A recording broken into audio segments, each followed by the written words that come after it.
I got a fire in me. You're gonna set to burn. And we got a world to see and all the time to learn. Oh, hey. Let's set out on our road. Hey. We'll see how far we can go. Hi, everybody. Welcome to episode 9 of the McSquared podcast. My name is Andrew McNeil, and I'm joined by Jimmy McCanna. All right. Well, it's been a exciting time here in the country and all the crazy stuff going on. But right. We wanted to take a little bit of a breakout today. In this episode, we're gonna start a little. Pop quiz, I think, to show how cool and hip we are as dads. So even though we are, I'm a father of 7, and I might be a grandfather of 5. Yes, you are. Yeah. I'm cool, Jimmy. I'm still cool. I'm hip. I'm not showing my Stop age. using those words. I've blown it already, haven't I? Yes, you have. Okay. Yeah. All right. So we were kind of challenged to do this. I think it's gonna be kind of fun.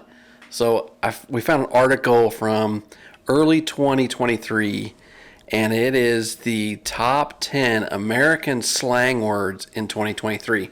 So here's the deal. My wife knows I love slang words. I really do. Oh, I'm all over them. I really like being on the cutting edge of slang words. Even at 42 years old, if I hear a slang word, I want to know the definition because I want to start using. I like to break words down and just use like letters, like acronyms. Really? Oh yeah, you break anything into an acronym, right? And it sounds even so much cooler. Anyway, I have some words here that I'm going to ask you and see if you have an idea of what it might mean. So sure. Okay. Word number 1, bougie. It is Boujee. Bougie. What do you think the definition of bougie is? I have no Are you serious? idea. You don't know what bougie is? No idea. I can take a stab at it. Let's Okay, see take a here. stab. Really, really cool. That's very generic. Actually, along those lines, it means it's an adjective, if you didn't know that, because it's in English language. Rich, luxurious, Yeah. Okay. special, or fancy. Yeah, that's what I meant. Okay. Yeah. Cool.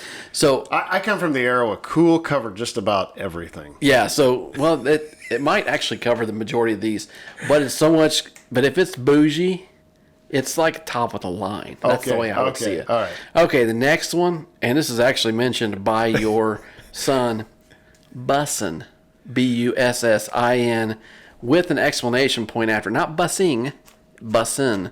No clue. An example is, these potato chips are bussin'. Okay. Cool. Yes. It means amazing or really good. It's an adjective. All right, this next one, let's see if you can get that. So we got that. Let's do, you may know this one. This is a little older. Drip. Yeah. Oh, you know drip. Yeah, I think I know drip. drip. Yeah. So drip is to do with clothing, right? It's just really cool. Basically, these are all different words for cool. Stylish, Yeah, sophisticated clothes or appearance. So, Yeah. yeah, that's so you know drip. Okay, so what about rent-free? Oh, This is kind of a good one. Okay, now rent-free. Now, I've used rent-free before. You have. Yes. It's an adverb, by the way. So and so is living rent-free, and I'm living rent-free in this in so and so's head. So That's it. Yeah. Okay. I know what that means. To become an obsession, Yes. to dominate someo's thoughts. Yeah, without doing anything. You know, Yes, you're just yes. basically living rent-free in this person's house, in this person's mind. So, is it a problem that camera is off? I don't really know. We might have lost it. All right. Well, so I'm smiling at an empty yeah, just box. smile at the big so, one, I guess. Okay. For the All right. rest We're of the good. time. We're good. Okay. Those are some good ones. I'm looking for. Okay. Salty. Now, salty is a word that's been used in our lexicon before Yes. to mean kind of a case, somebody who's a real cantankerous person. Is that what it means? That is, yeah, to overreact to something. Yeah. Okay. You can kind of see salty. Maybe. Yeah. Woke. Gee, I would have no idea what woke means. Well, Nuts, insane. No, those are Lost those their are mind. those are actually wrong. Those are actually wrong. Andrew, it's an adjective. It means socially conscious, culturally aware. Okay, where have you been? Means somebody who's breathing. Yes. All right, I got another one. Okay, Do you okay. know cray cray? Oh, jeez, I've heard that. What I have Cray no- cray. Gosh, it's just. This is like I feel like this is like obnoxious. 2020 or like 2019, maybe 2018. Yeah. What does it mean? I don't offhand. I feel like I should probably. Cray cray. It means crazy. If somebody's cray cray, they're Okay, crazy. I've got one for you that you probably have on the list. But Yeah. Hopefully I know it because I just. You know it. Let's you see. know it. Let's Sus. Oh, sus. Yeah. Or Yeah. sussin. Or sussy. Or sussus.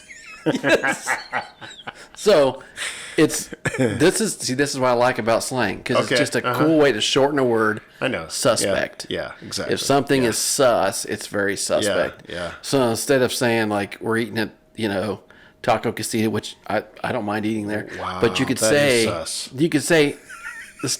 yes, from the outward appearance, this place is sus. Get in there and pay the bill. You can deal with some sus because it's cheap and they're good tacos. Okay, So, okay. we're reaching out to the sponsor, Taco Casita. And it's got to be the one on Wabash. Yeah. No doubt. There's another one. Let's see. Cringe. It's kind of. I don't know. Yeah. So cringe is if something's cringe or cringy, it's kind of like, I don't know a good way to.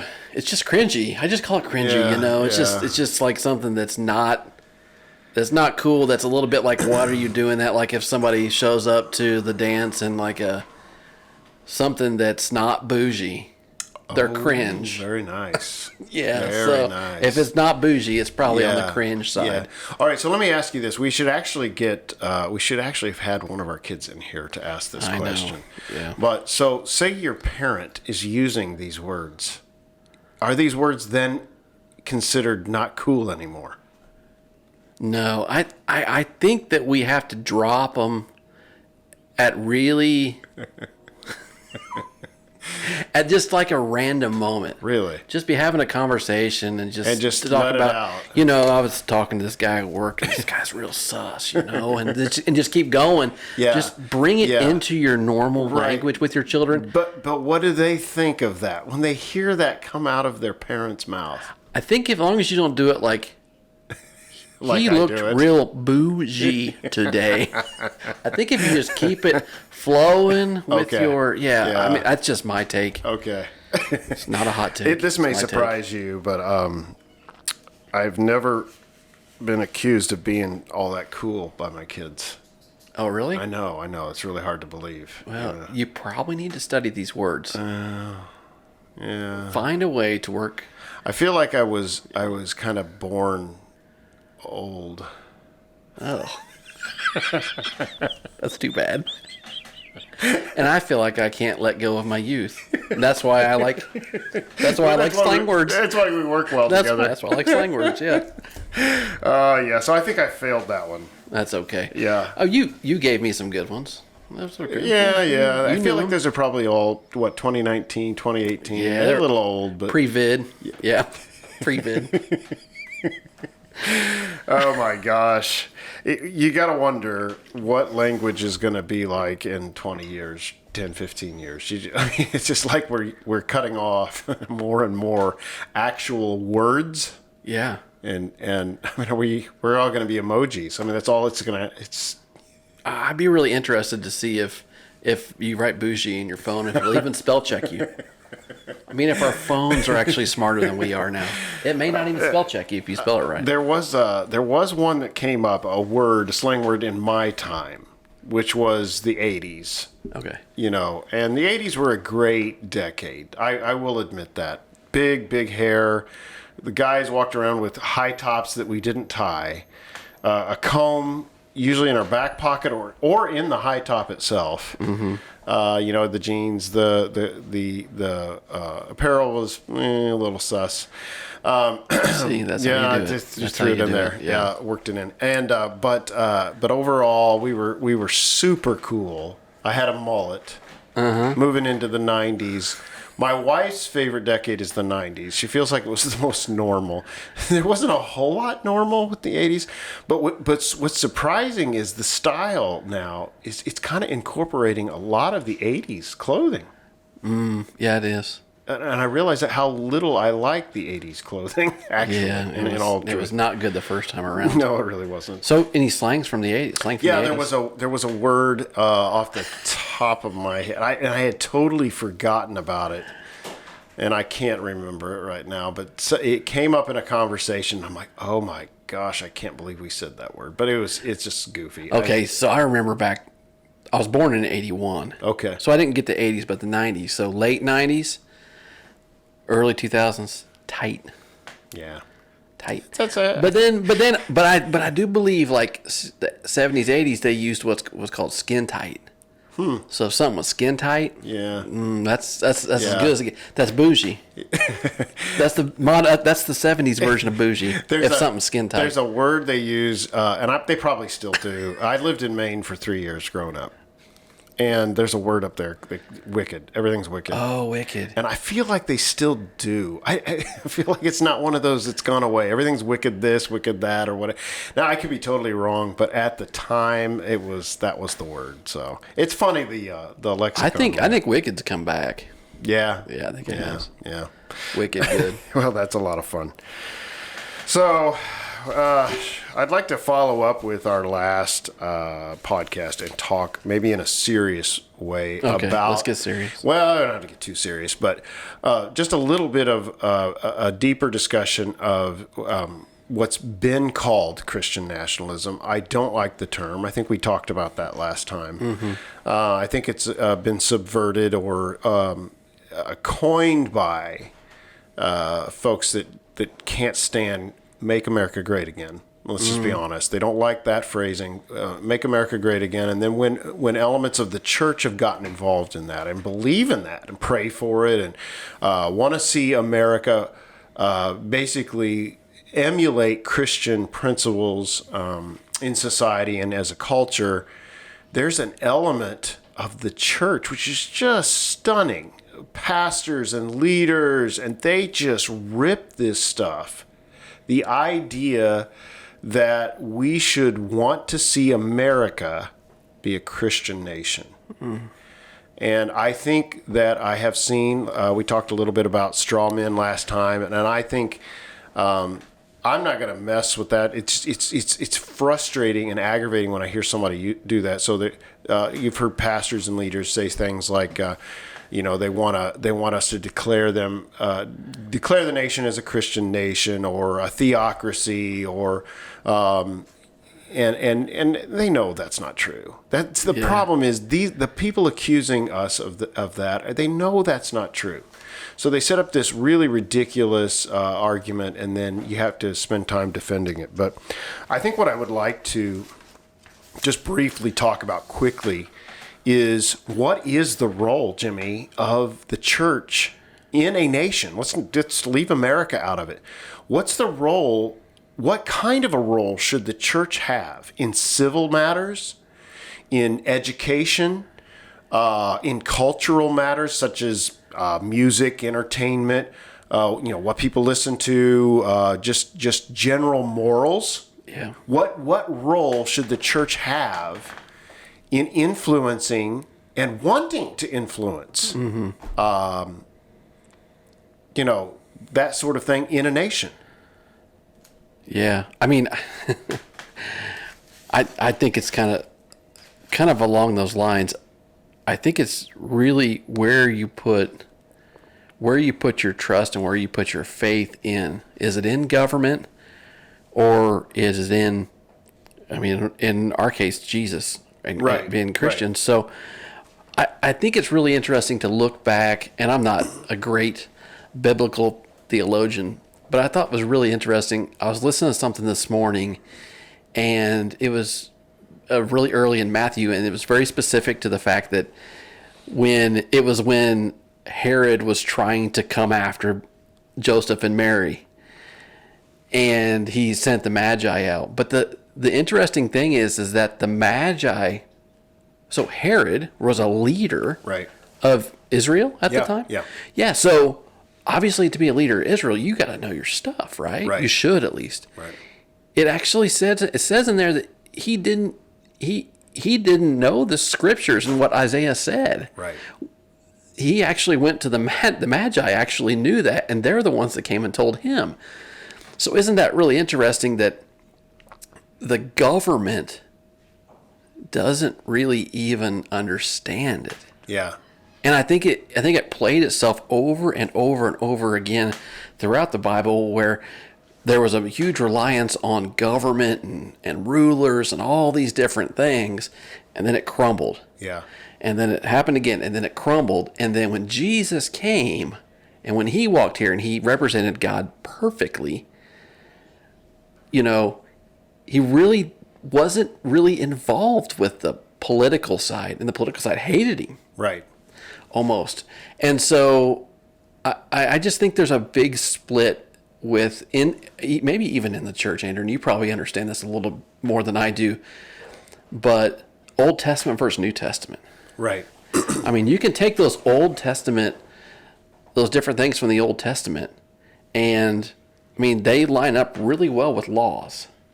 Right. I mean, they line up with a lot of laws that we have now, and it's really easy. But then when Jesus comes on, and he fully represents the Father to us, I think it's really interesting that he even says, like, you say an eye for an eye. So you say an eye for an eye. So that means he didn't say God said an eye for an eye. Yeah. He said you said an eye for an eye. Right. So he came to perfectly represent the Father, and so really removed Christianity almost like from the political realm. And I think that's where we're supposed to be. I'm not saying that we don't influence those areas. No, he's given us the Holy Spirit to influence the areas that we're going in, but not to say the Christian rule is the way we're going to do it here. Or, in America, this is going to be the Christian rule. Now, I could go back and forth on that a little bit, but I really think we're supposed to influence each one of us is supposed to influence the next generation or the current generation and the culture more than relying on somebody we think as somebody that has our ideals, but then is in power, in a governmental power. And so maybe that doesn't make much sense, but I kind of feel like that's the big divide, is relying more on somebody in government instead of relying on the power that's inside of you as a Christian. Right. Right. Well, I have a very interesting. Again, this obviously anybody that's been listening to us is going to know we're Christians, obviously. Yeah. But it's not a Bible class necessarily. Mm-hmm. But I have to share this because this is a fascinating portion of Scripture that I felt like I understood it when I read it. Mm-hmm. And I've kind of thought I had not a private interpretation. Nobody has that, and I'm not, the private interpretation or anything. But I thought I had a pretty good understanding of it, and I hadn't heard this shared anywhere, which I thought was surprising. So, but before I came here tonight, I actually spent a little time in commentaries, and it's exactly what I thought it was. So clearly, somebody else hundreds of years ago had the same idea. So it's nothing, it's nothing crazy, but I haven't heard this shared, and I think this is something that mindset shift. It's already going on in the church. I think it has to go on in the church. And I think it's the battle we're up against. But this is really fascinating. And it's found in Daniel chapter 2. And what's amazing about this is that this revelation is coming from a secular, unsaved political leader. Okay. It's incredible. I think it's incredible. Yeah. Anyway, the Bible's full of prophets and teachers and holy men of God that had revelation from the Holy Spirit, and they shared that in the Scriptures. And this is not that. It's a dream that the Bible said was one of the greatest kings ever. One of the strongest kings ever, anyway. Anyway, it's Nebuchadnezzar's dream in chapter 2. And I want to read... so he had this dream. This is a crazy story. He had this dream, and he gets up, and he wants his wise men to interpret the dream. Well, that's fine. I mean, that's normal. You would have your wise men come in and interpret a dream. That makes sense. That's what they were there for. They were used to that. They would get dreams. They would interpret it. But he threw a nice little caveat into it. And I think he did this because he felt, the Bible says he felt very troubled about this dream. Very troubled. I don't think he wanted some explanation that somebody made up. I think he wanted to know that what he was hearing as the interpretation of this dream was real and true, because he was that disturbed by this dream. Yeah. So he didn't tell him what it was. He said, I had a dream. Yep. And first you're going to tell me what I dreamed. And that's how I'm going to know it's true. And he started putting people to death over it. Yeah. Because all of his wise men and his magicians and his super sorcerers and spiritualists and all of these folks that he'd surrounded in his court were not able to tell him what he dreamed. They said, no king has ever asked this kind of thing. So he started putting them all to death. Until it came to, because it was an opportunity for someone who had the Spirit of the Lord with them. Yeah. And that was Daniel, who was a captive from Israel, who was Jewish, serving in the court of Nebuchadnezzar. And he begged for time. He just said, listen, as the captain of the guard was coming and putting people to death, he said, give me time. And he went in and he spent time before God, and he said, you're going to have to help me or we're all dead, that basically. Yeah. And God gave him the dream and the interpretation. And it is phenomenal because it is still, Jimmy, this dream is still going on today. It's a prophecy of where we are right now. It's incredible. So let me see if I can find this here. Okay. So it's in chapter 2, verse 27. And Daniel answered in the presence of the king, and he said, the secret which the king demanded, the wise men, the astrologers, the magicians, the soothsayers cannot declare to the king, but there is a God in heaven who reveals secrets, and he's made known to King Nebuchadnezzar what will be in the latter days. Your dream and the visions of your head upon your bed were these. You, O king, thoughts came to your mind while on your bed about what would come to pass after this. And I think a comment about that, but I mean, you start to really think about, the Bible says that a man, though in honor, does not remain. His name, even if in honor, doesn't remain. You have houses and lands, and no matter how much wealth that you have, passing it on to your children, that's what you want to do. You want to leave a mark on the world. Mm-hmm. But all that stuff just fades away. The only thing that matters is eternal. Yeah. Things in eternal weight. Anyway, yeah. So he said, he who reveals secrets has made this known to me. And as for me, this secret has not been revealed to me because I have more wisdom than anyone living, but for our sakes, let's see where we go. The interpretation of the king, that you may know the thoughts of your heart. Okay. So he saw this great image. The splendor was excellent. It stood before you, and its form was awesome. The image's head was of gold. This is all really key here. So we have at the top of this ginormous statue, okay, of a man or whatever. The image was of fine gold. Its chest and arms were of silver. Its belly and thighs of bronze. Its legs of iron, and its feet partly of iron and partly of clay. You watched while a stone was cut out without hands, which struck the image on its feet of iron and clay and broke them in pieces. Then the iron, the clay, the bronze, the silver, the gold, they were all crushed together. And it became like chaff from the summer threshing floors. The wind carried them away so that no trace of them was found. And the stone that struck the image became a great mountain and filled the whole earth. This is the dream. Now I'll tell you what it means. And the king's going to listen, right? Because you just told me what I dreamed on my bed, that no one could do this. You, king, are king of kings. So he just told, this is from God. We gotta understand this. So this isn't Daniel's opinion anymore. This is the word of the Lord. Mm-hmm. To Nebuchadnezzar, you are king of kings. Now, we use that term for Jesus, which is a good term. It's a true term. Mm-hmm. But he used this term of an earthly king. Nebuchadnezzar, you are king of kings. For the God of heaven has given you a kingdom, power, strength, and glory. And wherever the children of men dwell, or the beasts of the fields of the earth, the birds of the heaven, he's given them into your hand. And he's made you ruler over them all. You are this head of gold. But after you shall arise another kingdom inferior to yours, then another, and a third kingdom of bronze, which shall rule over all the earth. And the fourth kingdom shall be as strong as iron, inasmuch as iron breaks in pieces and shatters everything. And like iron that crushes, that kingdom will break in pieces and crush all others. Whereas you saw the feet and the toes, partly of potter's clay and partly of iron, which clay is man, and iron.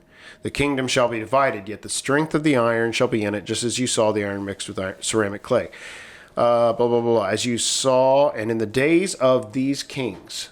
So we're talking about at the time of the iron and the clay. Bottom of the thing. The God of heaven will set up a kingdom which shall never be destroyed. And the kingdom shall not be left to other people, which means there's no inheritance. It's one king. Mm-hmm. It doesn't get left to another. There is no passing this kingdom on. It's this kingdom gets set up, and that's it. Mm-hmm. And it shall break in pieces and consume all these kingdoms, and it shall stand forever. Inasmuch as you saw that the stone was cut out of the mountain without hands, which means it's a work of God, it's not a work of man. Yeah. And that it broke in pieces the iron, the bronze, the clay, the silver, the gold. The great God has made known to the king what will come to pass after this. The dream is certain, its interpretation is sure. So to expand on this a little bit, he just spelled out that the Medes and Persians are coming after you, and they're not going to be as strong in the monarchy as you are. You are absolute.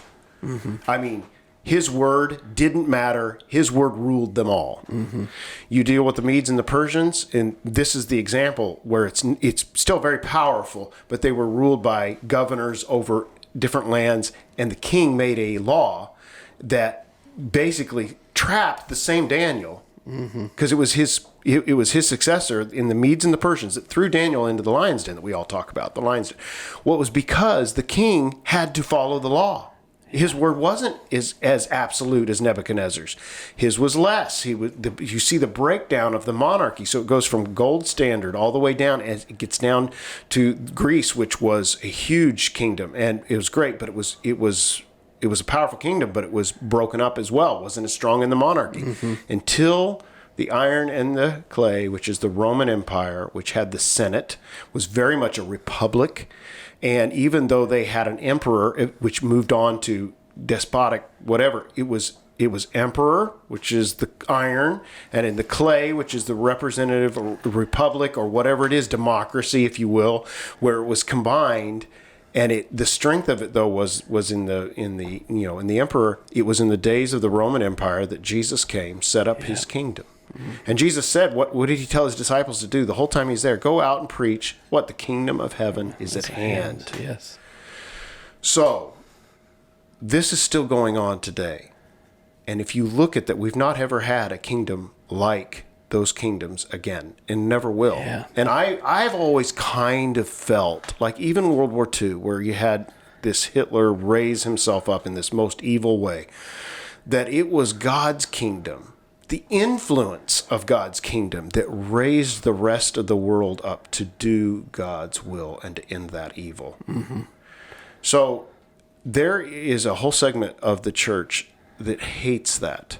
They don't want the church having that understanding that all we are is to see God's kingdom come. Yeah. Jesus said to them, pray, your will be done on earth, just like it is in heaven. So I am fully for seeing God's kingdom come on earth as it is in heaven, which means then the light of the revelation that we know, 10 Commandments, you shall not murder, you shall not steal. Those need to be cultural. Understanding that it's one man and one woman creates a family, and in that family, that is something we should, as a society, defend. Mm-hmm. They hate that. Oh, you're trying to shove your religion down. There's where the conflict is. So we really are in a spiritual battle. You're right. It's not a political solution. Yeah. However, it is going to affect politics. It has to. It's going to affect culture and entertainment. It's going to affect our education system. It has to. And these are things that the founders understood. And I mean, the first publication, they paid for a Bible to be published and distributed. The First Continental Congress. They also were the ones that instituted public education for the education of America's children to be able to read the Bible. So they could read the Bible. Yeah. Yeah. So we've drifted very far from that. Wanting to come back to it is now suddenly considered, this Christian nationalism, that you want to set up a theocracy, which is nonsense. We love the representative republic we have. We love the fact that there is separation of church and state, in the fact that the church isn't deciding who can be a candidate, or the church isn't deciding who can vote. And this is a battle we had, several hundred years ago.